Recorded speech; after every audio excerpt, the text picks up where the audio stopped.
So I'm gonna start with more personal questions first. So can all of you share one of the most touching stories that you have when you interact with your beneficiaries? So let's start from Pedro. I think all the stories are passionate. I think there's once you get involved as a task force, the UNESCAP, and with all these initiatives, it's great to kind of create all these things and to get all the media attention and so on. But what's really great is to see the impact. Is to see the one story of the person that after the program or after the event or after whatever we have been conducting come to us and kind of say, you know, that really made a difference. And it may be in very small things. Say, for example, on the World Virtual Fair program that we've done, where we brought all these startups from 11 countries from Asia Pacific all the way Pacific Islands to Central Asia, we had companies that couldn't even articulate the business proposition. They didn't have a logo, they didn't have anything. So we kind of supported them to have helping them to have a virtual stand, and because of that, they were able to connect with companies from Europe, from US, and from all over Asia Pacific, with potentially that if it wasn't through this initiative that we conducted, they probably would go through the normal vehicles, which was kind of waiting for the international fairs to go to their country. So I would say that the passionate story is not a story, but it's a story with an S at the end, which is the real impact that people, entrepreneurs, and small companies come to us and say, this really changed because ... Thank you so much. Scott, please. Yeah, so I think I like what he said a lot, because I think a lot of times as social entrepreneurs, you want to feel good about what you're doing, and sorry, that started to sound weird. So you want to feel good about what you're doing, and I think at times we can all be guilty of relying on those stories or those moments a little bit too much. Because part of making the shift from being the on the ground, me answering the phones like I was saying, to now having that business be autonomous, is that I couldn't be reliant on those stories, right? So because if you need that beneficiary interaction day in and day out, you're never going to be able to delegate effectively to your team. And so, the story, so when we're doing that, I think we just need to be careful, because if we let that be the driving force for social entrepreneurs, they're going to be social small business people, not social entrepreneurs, and they're not going to grow big.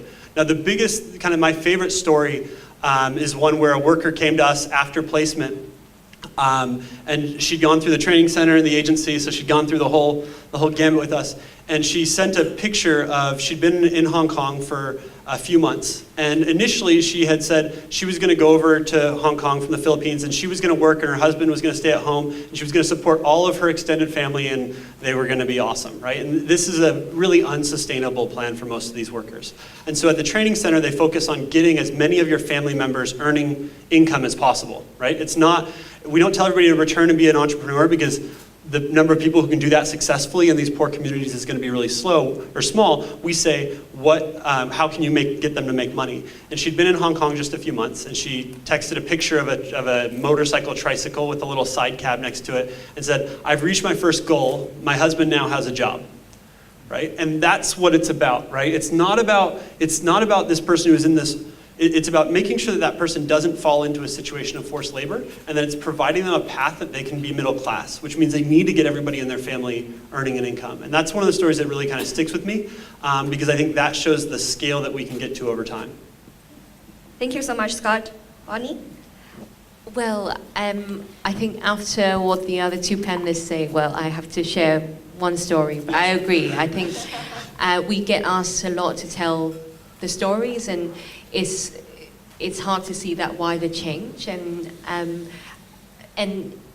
when now it's 5th year into Lensantional, I really lost touch with the beneficiaries, because I have to be very high level and be strategic and be working a lot with the team and guide them to be doing the delivery rather than me doing the delivery myself.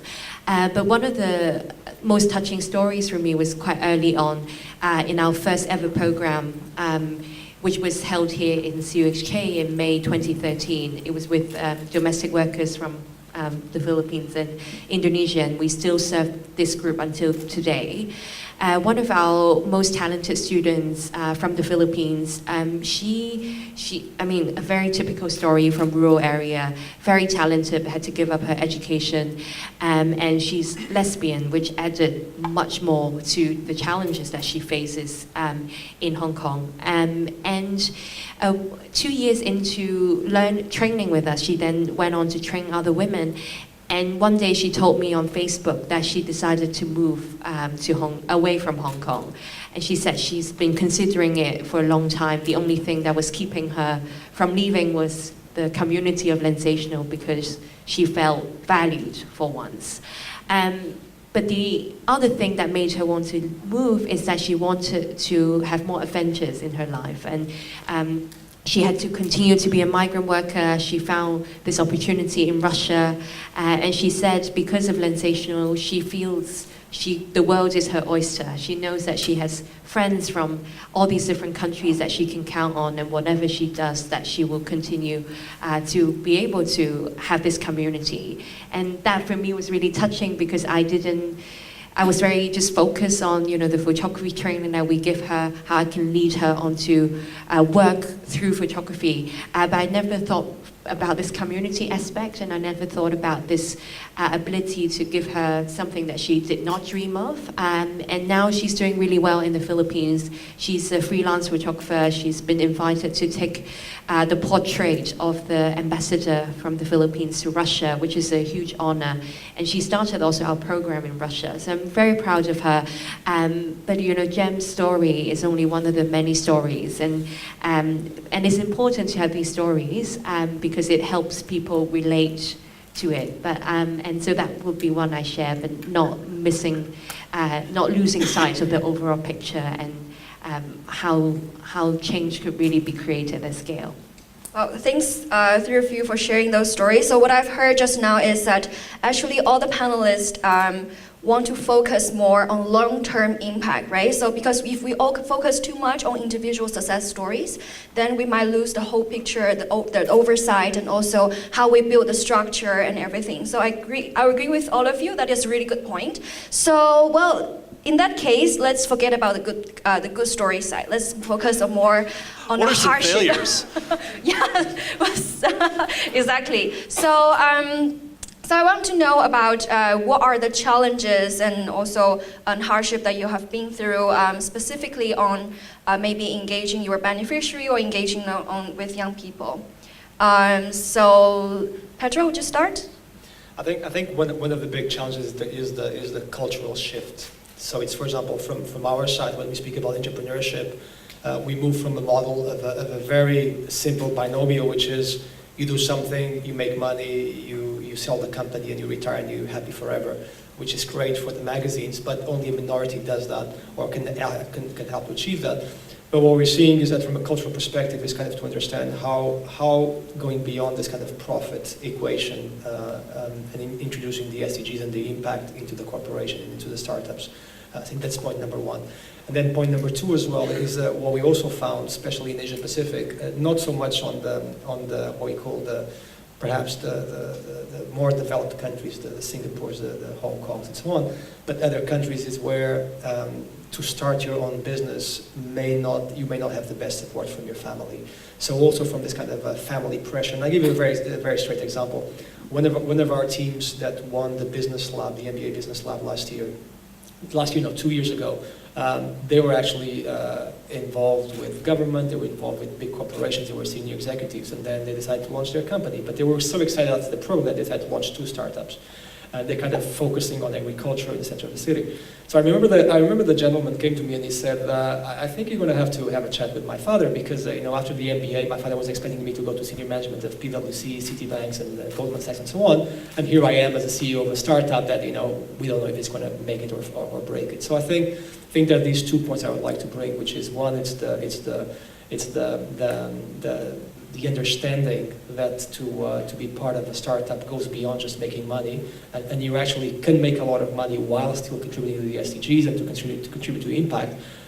Understanding that you're actually creating and constructing the world that you and your generations will live in. But on the second hand is also how can we somehow bring all this impact to the younger generations beyond just the traditional route, which is go to university, get a job, have 1.2 kids, have a happy family, live happily ever after. Oh, thank you so much for sharing. Scott? Yeah, so, I mean, we've screwed up a bunch of things. We've made a bunch of mistakes. None of them have been huge because we've had the support, the board thought that has gone into kind of our decision making. Now, instead of digging into any specific detail, I want to talk about the importance of that. Because what happens, what I have found, early on, Jennifer, one of my co-founders came and said, Scott, you got great potential, you got this, you're good at this, that, and the other, but you're stubborn. And it's going to be what holds you back, right? Because you have some people that want to work with you, but other people won't, and you're going to tend to gravitate towards this group of people, and it's going to hurt you. I was like, crap. But again, it's somebody who I respect her as a human being. I want to be like her. And so I took that step back and said, okay, this is really important. And so I started to reshape how I thought about things. And I started to get that feedback, and I looked for it. And what happened is, and then I started to involve more of these people in my decision-making process. And what happens is, as you involve people that have more experience in your decision-making process, it allows you to be less defensive of the mistakes you make, right? Because then instead of trying to justify after you made a mistake, you can say, well, we knew there was going to be challenges here, we knew there was going to be challenges here, looks like we're wrong, that sucks, right? And they say, yeah, that sucks. But instead of something where I have to go and constantly have to fight, right? And then as we've done that, we've set the tone of the board where that's very comfortable as well. And so I think those decisions and those mistakes that you're going to make, it's learning to learn from them and learning to accept them, and then being kind of at peace with them. And what I've found is that when you do that with investors and donors, they love it. If you want to get somebody to give you money, list them off the mistakes you've made, which I realize I've not done here, but they're pretty specific, so I don't bore people. But that's one of the things that I think is really critical, because if you just try to tell them what's great, they know that everything's not great. Like, life's complicated. And so I think that's one of the things that I would really focus on. Thanks, Scott. Bonnie? So I think one of my main challenges, I look at Scott in awe because we're the same age and he's so much more confident than me. And that's one of the big challenge, I think, especially for Lensantional, when we were kind of plunged into the global stage. I met a lot of other entrepreneurs who grew up in a very different culture where they were encouraged all the time to speak up, to ask questions, to boast about themselves, and it's very challenging. Was that a subtle cut? Subtle dig there?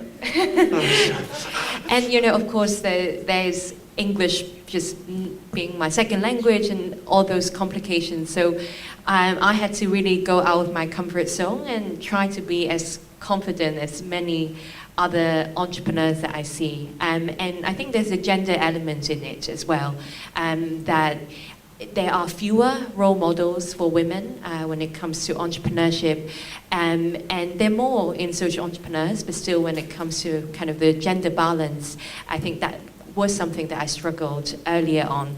And so when I had the opportunity then to be a role model for others, I tried to take it, but I think then the other challenge is it does take time away from me doing the work. And it's that kind of fine balance, how much advocacy do you want to do to sow the seeds for among young people, among women who might, one of them one day be really big, versus day-to-day doing the work. And then I think it's being young, you have less experience choosing what is best, and when you're young, you are less good at saying no or prioritizing. And so that is the point of trying to surround yourself in the core team, not just among advisors, but in the core team, surround yourself with people who are very different and who are experienced. So this year, we brought in a very experienced chief operating officer. She's 20 years into her career, and that helps with making some of those prioritization, and for also me to then really focus on being that spokesperson, doing the business development, and not trying to be pulled in too many directions.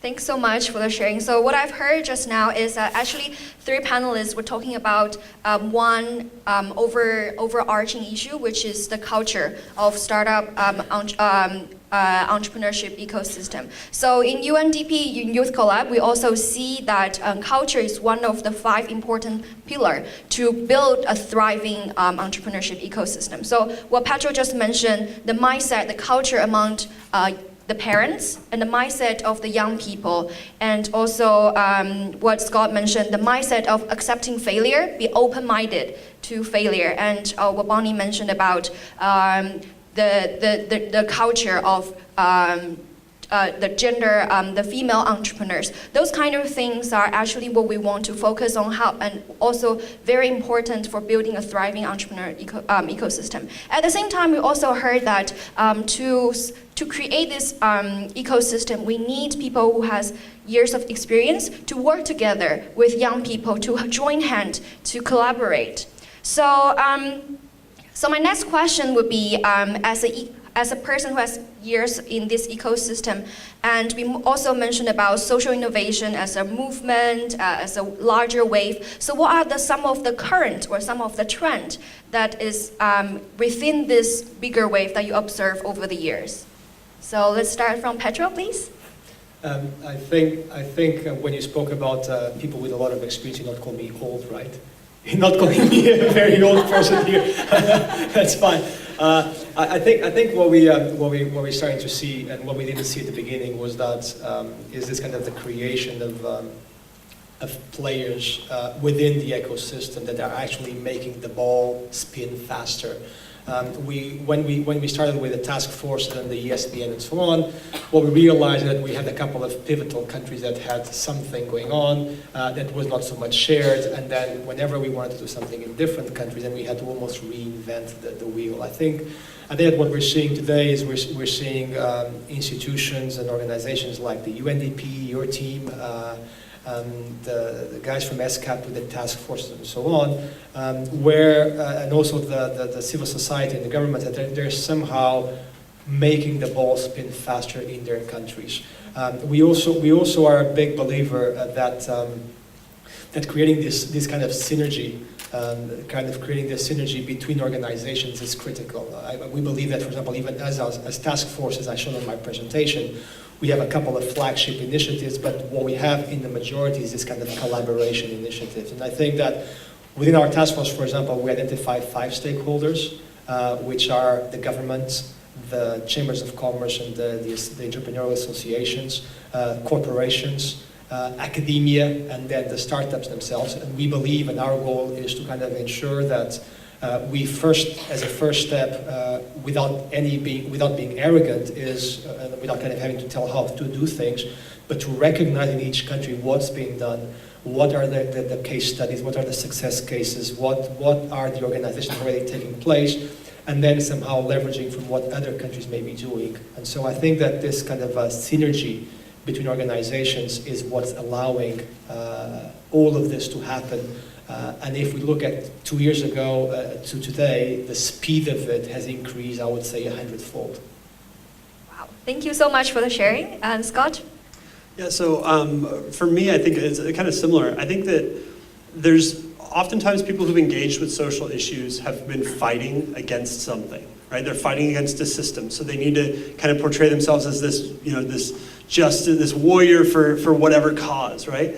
And I think that what we're seeing is a little bit of a paradigm shift, where I think that most people in public office, whether you agree with them on a certain policy or principle or execution of it, most people are trying to do the right thing, right? And what we've seen a lot of success with is approaching government as if they're good people trying to do the right thing, instead of with some kind of antagonistic attack approach.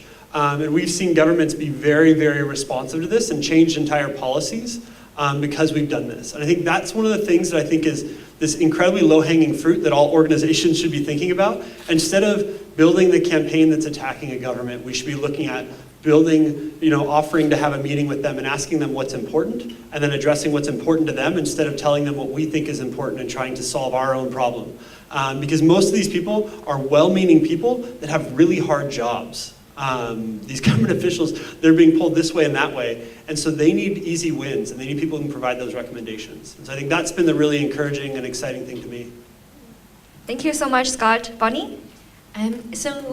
Well, being in kind of social entrepreneurship in the past 5 years, I think one trend is definitely there's much more interest in this topic from young people, from even younger than university, right? Secondary school students and or high school students. So that I think is really exciting. The number of events just on social innovation every year across the world is just exponentially increased. But that poses its own challenges because it's just around interest, and I think we really need to translate that interest into real sustainable action. I don't want people to see this as just a new way of getting into a bank, and just to have a competitive edge on their CV, but really to see it as something as their lifetime vocation and not seeing it as utilitarianism. So that's, I guess, one comment on the trend, which is both positive but a double-edged sword. The other trend, a bit of buzzwords, but yes, like as you mentioned, blockchain and artificial intelligence, all these disruptive technologies and their application to social innovation. I see a lot of potential in it. Similar comment as the first trend, I think is still around in the interest phase, and I'm yet to see really practical applications that is different from any other types of technologies that we've talked about. But in that area, I've seen, for example, Google, they've put a lot of money into this. They have an AI challenge where they're looking at how you can use artificial intelligence to solve the SDGs. So allowing, getting social innovators working together with engineers or people who are more tech focused, I think bringing in those interdisciplinary teams to create social enterprises would be the next step, and that could be really exciting because it captures imagination of the much more for-profit focused investors who really still hold the money, and then I think we'll get many more resources into the social space. Well, thank you so much for the sharing. So I think definitely all three of you agree that no matter is development agencies, government organization or employee or technology, a lot of players are coming and joining this movement, and a lot of them being very active. So following what Bonnie just mentioned, there are challenges of how do we transform those awareness into action. So also, last question from my side is that how can people engage with all of your organizations? For example, how do people join the ESBN, and how, I know your foundation is more with migrant workers, but how can general public also be part of it? And also, how should we engage with Lensantional? Of course, go to the website. So yeah, can you share with us a little bit more how people can join? I'm just going to grab one of two words that Bonnie said at the end of her last remark, which is understanding and excitement. I think that we're going into an era that things are changing so fast that if there's no understanding, we're causing a lot of confusion here. We're having the changing of jobs, we have all this automation, we have all these kind of now crazy startups. I mean, I'm a teenager, I'm about to go to university, or I'm finishing my university. Where should I go? Shall I go for my startup and get stuck? Shall I go to a normal company? Shall I go to all these fintech and all these kind of new stuff? So I think that these two words are critical for also the program that we run, which is the understanding first, which is kind of the capacity building, the understanding, and also the excitement. We have to bring the excitement, otherwise we don't capture the imagination of the new generation. And having said that, the way that people can connect with us, the 5 stakeholders, is we do have a task force. The task force has its members. We're always looking for increasing the number of members. Now, of course, to be a member, you have to then also have the other side of the membership, which is you have to also contribute. But we also have a very comprehensive global network of supporters. which are people that are not officially part of the task force, but they kind of somehow are collaborating with our programs. They kind of join the programs, the initiatives, they run it in different countries. So we would like to make this invitation. And for those of you that are interested to know more about what we're doing from the ESBN, the UNESCAP Sustainable Business Network level, which is, even though based out of Bangkok, but kind of focus on these 63 countries and associate member countries, just go to the website www.connectyet.org, contact page, send me a note, and our team will reply to you, and let's see how we can work together. Thank you, Pedro. Scott? Yeah, so like you said, our organization is primarily, it's working with domestic workers. We hire a lot of recent graduates. You know, we're a team of 23. I think our average age of our company right now for full-time staff is like 25 or 26 years old. I'm, I think, the oldest member of the staff at a raging 29. And so if people are looking for jobs, I think it can be a really good opportunity to see a company like this work. Those jobs are mostly kind of customer or service oriented. We also have internship opportunities if people want to get involved working with the foundation. So if either of those. And then also just telling your friends to use us or telling your family members to use us. I think that what they mentioned about technology, the technology can be good, but it can also be kind of scary. And right now there's this idea that this is a process or that this business should be done online, and it shouldn't. A lot of these online platforms are just becoming human trafficking platforms for bad guys.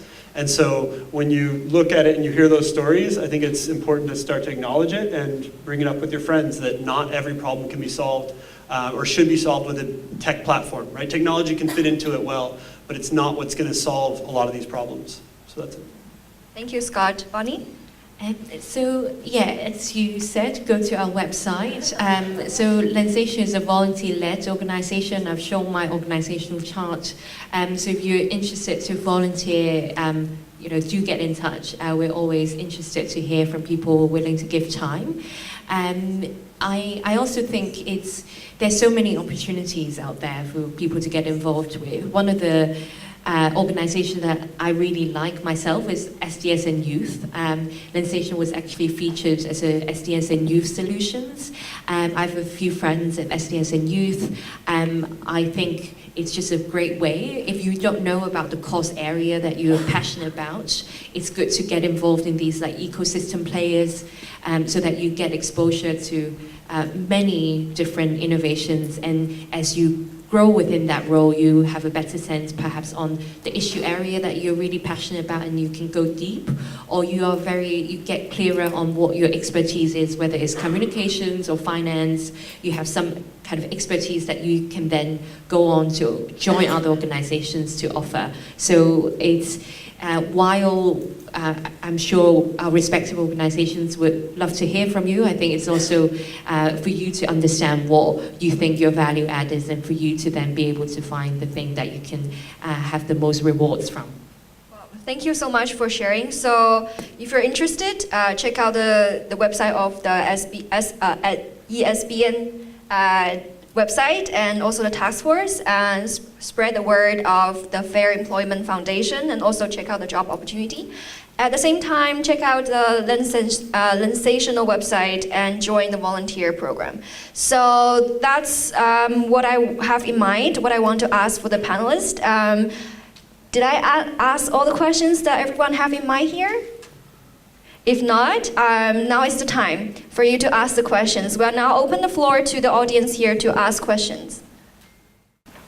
Firstly, thank you everyone for sharing today, and obviously all your organisations are contributing towards the SDGs.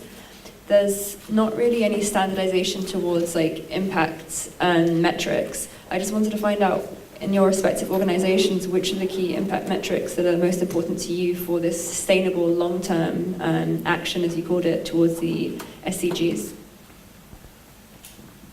Thank you. So in my consultancy, I do a lot of impact measurements. I can have another speech about impact, just on impact measurement alone. But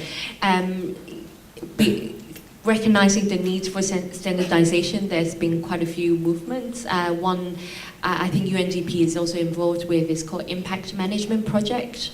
So it's a multi-stakeholder project trying to understand what various stakeholders are using to measure impact and then be able to create kind of standardized language for different sectors to talk together. So that's one initiative to check out. Of course, the SDGs also has, I think if maybe you can correct me, I think it's 169 metrics under those 17 Sustainable Development Goals. Of course, those metrics are quite high level because they are not speaking specific to all kinds of interventions under each SDG, but that would also be another way to start. We started measuring impact just from the perspective of our organization, what our theory of change is. And as I mentioned in my speech, we have emotional empowerment, economic empowerment, and advocacy. I would say as a social enterprise, the economic empowerment metrics are also our business metrics. So what our key performance indicators are, which are around the number of photos sold and the percentage of photos taken versus sold and conversion rate, etc. So I think in social enterprises it's also important thinking about impact metrics alongside your business metrics and as much as possible to merge them together. 100% agree with what she just said. I was like nodding my head like this. I think a lot of times people waste so much time with impact measurement when the reality is if you're creating a great business that creates great experiences for your clients and you want to know what your clients are thinking and what they're feeling and what they're doing, you're going to generate those feedback loops, right? So we were lucky that Jennifer, one of my co-founders, this was her focus from the beginning, and so we kind of baked that into our KPIs, and so they're really one of the same. We're going to look at placement numbers, success rates, broader industry movement, but all those things are information that our business wants and needs, right? And so it pushed us to get some of that feedback. Now, sometimes when you start to get that feedback, you find that you're not as cool as you think you are, which happened with us early on. But that also was a good thing because it allowed us to better understand the market. But I think the key is don't try to create an impact division of your company. It's integrated all together so you don't have people tugging and pulling at each other. And you're not trying to gather two sets of information, totally separate information that could be the same. I'll just bring three points to this question, which is that the first point is many of the initiatives and programs that we do when we bring the SDGs, the first question is SG what? So I think before we kind of bring the metrics, what we try to do in our initiatives and the program is kind of to explain what the SDGs is with some of the benchmarks and examples and some of the metrics that the what has done. And once they realize that, there's a second part of the equation, which is how do we create these metrics? How do we somehow create these valuations? I mean, in one hand, we've got this very high level and very detailed level of metrics from the UN that we also abide by. And when we have the meeting, we're going to have the next meeting on the 3rd of December, the task forces meeting in the UN in Bangkok. We're going to bring all our initiatives and kind of equate to these metrics. But we also realize that we have to be a bit careful to ensure that the SDGs does not become another CSR on the kind of the propaganda thing. So I'm doing CSR just to have a little bit of press. It looks good for my stakeholders, and then what my business is nothing to do with what the CSR is. So we're trying to kind of get the idea of the ingraining the SDGs inside at the core DNA of the companies, both the stakeholders that we consider for our task force, but also for our startups.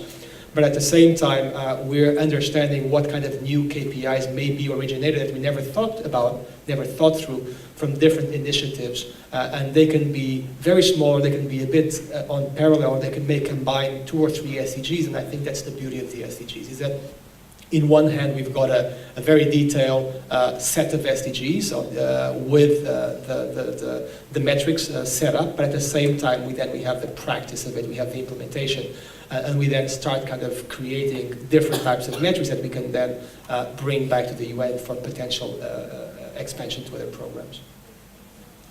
Thanks for the question. Any more from the audience? Thank you. Thanks, Linka, and the guests for everything so far. I have one question. As social entrepreneurship or social innovation is relatively new, young people growing up, they don't really learn about that in schools or from parents. So some people have weird ideas what it's about. Even from our own social enterprise, we remember hiring people who have no idea what social enterprise is, and maybe after a year think, oh, we thought it's more about helping people in need, or oh, we thought it's more about being fancy on social media. Are there certain things from your own experience, maybe when you were even younger than you are, when you are young and naive, or maybe you hired people who had totally different misconceptions about what social entrepreneurship innovation is? Do you have any lessons learned or any myths you want to say that's totally not true, or hard lessons that you learned over years that actually social innovation is entrepreneurship, I never thought about it, but really it's a lot about this or that? Any lessons for young aspiring social innovators? Thanks, Dale. Yeah, I mean, it's a really good question, and it's a difficult one to answer. I think social entrepreneurship, it does bring people from very different political kind of interests. Like in the UK, it will be the left and right do come together when it comes to social entrepreneurship, and that also means they have different ways of thinking about how society actually works. And we have a lot of debates, for example, in the UK that I'm exposed to, that the left would think that the right tries to get rid of some government responsibilities through outsourcing public services to social enterprises, and then the right would think that the left just sees this as a way of increasing social welfare. And so I think it is a unifying force, because people who are previously not talking together are now talking together. Similarly, businesses talking to civil society through this kind of unifying force of social enterprises. But that also means we should not forget we should not question some of the assumptions underlying what we're talking about, and we should be open about the motivations of people joining social enterprises. Indeed, there are, for example, I've come across people who are in this because they want to be famous, they are in this because they want to get rich, and it's seen as a less competitive space to get rich when it compares to the technology space. So, and I would previously consider these to be ulterior motives. When I was starting young, I just thought everyone's in it because people really care, and I was naive, and I then realized that actually some people just come into this from more utilitarian motives, which are also fine. But understanding that, then that's their motives, and how do we work around that? So, in short, social enterprises are, because of its definition, it brings people together. Therefore, you are indeed speaking very different languages in terms of what people understand to be important, what they might prioritize, is it financial return or social return. So let's question and have open discussions around those underlying assumptions. Then you'll be able to build a more conducive way forward. So I'd say for us, the trick has been hiring those people that see something in between, because there is kind of an NGO feeling and there's kind of a business feeling, and you need that something in between there. We found it hard. People that have real high-level touch NGO experience can struggle with us early on, because we have a culture where we need to find people who can create successful work environments. And like I mentioned earlier, it may mean that we don't help the worker who has the saddest story, right? So part of our culture code is kind of understanding that. And the way I explain it to people, we're not a religious organization, but there's a Bible proverb, and Jesus is talking, and he's like, hey, if you have 100 sheep and you lose, and you take 99 of them to your location successfully and you lose one, you need to go back and get that one and bring it with you, right? What I tell people is we're not Jesus, right? Our job is to get the 99 as far as we possibly can, which means there's going to be other organizations, NGOs, and these high-touch organizations that are going to do really important work, but they're going to focus on those one and getting that one to us eventually. The goal is for us to get that group as far as we can. And so it's finding that balance can be tricky, but I also think that the idea of social enterprise being new probably isn't. Social enterprise as a word is new, but it's been going on for a long time. Like if we think about how services have been delivered, the services that we all need and love and require, those have all been delivered by businesses for a long time, right? The only difference now is we all have them and there's a group that doesn't, right? And so those initial businesses that provided those services, I would argue, could have been considered social enterprises knowing what we know now. And so we just need to be careful when we use the language like this being really new, because I don't think it is particularly new. I think your question touched the nerve point here, which is the SDGs. I mean, is this a new CSR? Is this a new code that everyone has to abide by and do something? There hasn't been one incubation or entrepreneurship program where, when we spoke about bringing the SDGs into the equations, they didn't come out with one of two questions. First one was, okay, we're going to go to our financial planning and we're going to allocate some money to charity. Okay, that's our SDG approach to it. Or number two, why do I want to bring the SDGs if my business is for profit? Are you saying that I have to convert my corporation or my startup to a non-profit just for this program? So I think that there's this kind of learning. And I would also kind of enhance the responsibility not only for the people that are here on stage, but also for everyone in the audience, because you guys are here kind of listening to the stories, you're kind of thinking about what you do. You may be alumni, you may be doing your internship, you may be in corporations. So you're going to be also responsible for explaining to the corporations, to explaining to your community what are the SDGs and how to implement that. And I would just like to finish this note with one basic point, which is if you watch the videos of the SDGs, there's one with a lot of actors, including James Bond and all these singers and so on, and they all start with "we the people." Okay, so the SDGs have been set up outside the classic, you know, the Boston Consulting Group or McKinsey type of corporate approach. They have been set up in a very easy way that in the end, the goals enable companies and people to kind of benefit. Okay, so the goals are for the people, which includes the people as people, the people as corporations, the people as government, and so on.